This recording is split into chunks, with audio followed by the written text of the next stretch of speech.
Hello, water sign, Cancer, Pisces, and Scorpio. Kumusta po kayo guys? Tignan natin water sign, ano bang inyong gabay kapalaran ngayon? Okay, gabay kapalaran po ni water sign. Water sign. Okay, so meron tayo guys, surrender.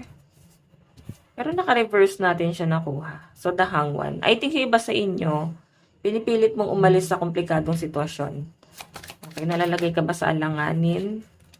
Pakikisama mo sa ibang tao, the fool.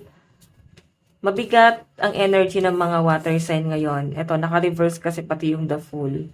Security. So, I think yung iba sa inyo nag-worry kayo pagdating sa inyong finances. Meron tayong let go and charm.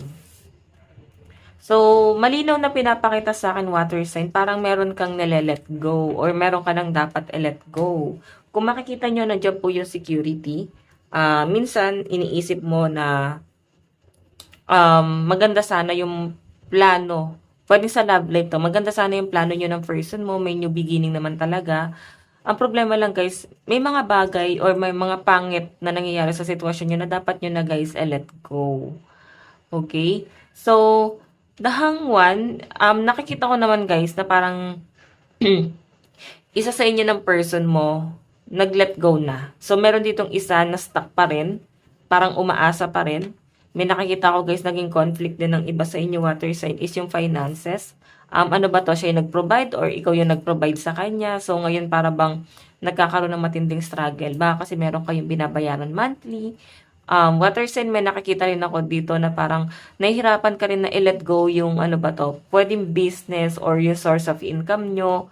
Nahihirapan ka bang umalis sa isang tao na pwedeng nakadepende ka doon kasi siya yung tumutulong sa inyo financial.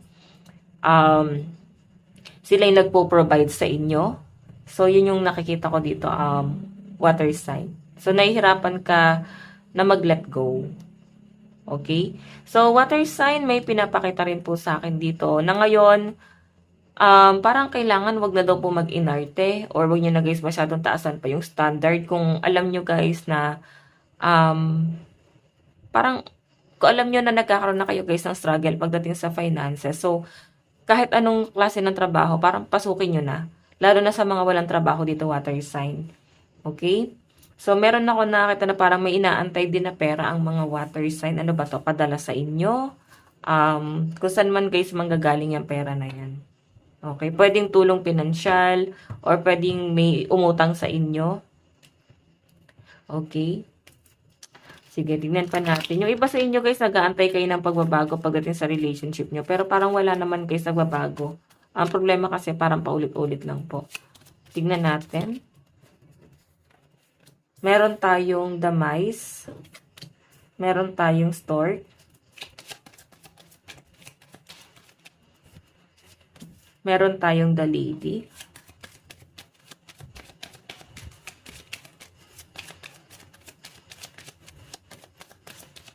Okay. Oops. The snake.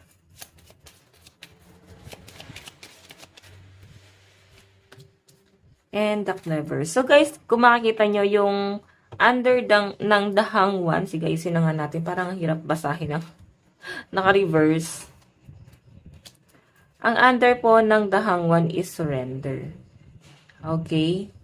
Conflict. Maaring sa pamilya to. May conflict ka ba sa family mo? Ito, may sumisira.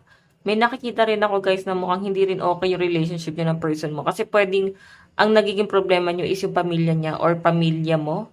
Meron dito na parang hindi kayang tanggapin po eh. Okay, hindi ganun ka-open parito sa relationship na to or parang ayaw nila. Okay, parang against the world etong relationship na to. So, sa relasyon nyo guys ng person mo, ang nagiging problema din is communication. So, mari ito yung sumira sa inyo ng person mo, no? Yung communication. Take the leap, siguro na i-imagine ng iba sa inyo yung pregnancy. Nagplano ba kayo guys na bumuo ng anak or pwedeng may anak ka dito sa taong to or ayan. Take the leap kasi guys parang tinry eh. So siguro yun ang iniisip ng mga water sign dito. Okay, pregnancy po kasi yun the start. Okay. Ayan, pregnancy. And new beginning din to guys. Pero naka-reverse po kasi itong the full natin kanina. So I think yun yung nahihirapan kayo guys, no?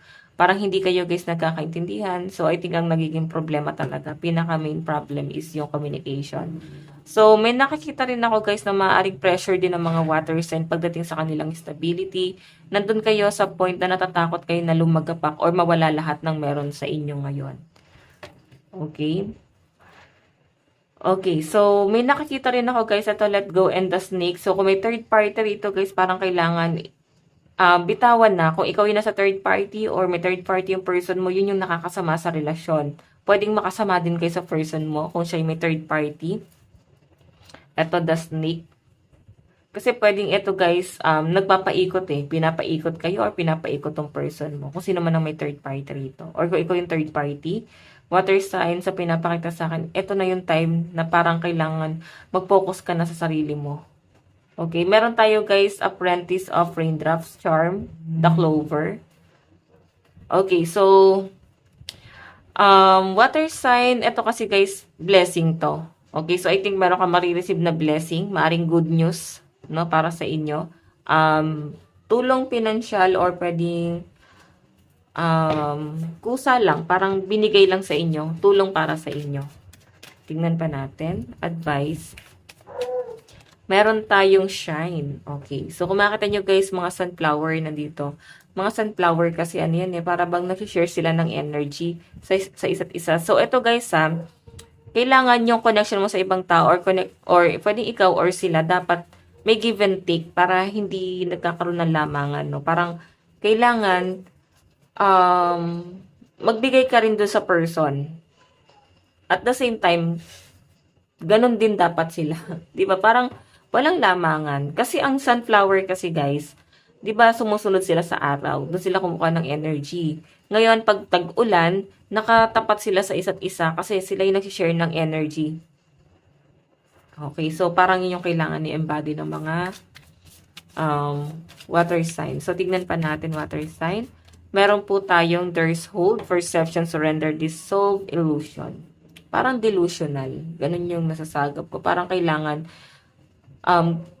parang ano ba to, kaisipan na hindi makakatulong guys Kailangan may i-let go po talaga. Yung pagiging dilulu. Ika nga, no? Nauso yung words na yon. So, kung ikaw guys, sa tingin mo, hindi nakakabuti sa inyo yung pag-overthink mo, parang nagiging delusional ka guys, huwag ka na masyado mag-overthink or huwag nyo na guys isipin pa yung bagay na yun kasi hindi guys makakatulong sa inyo, okay? So guys, ito lang po ang inyong reading. Maraming salamat po. Bye-bye!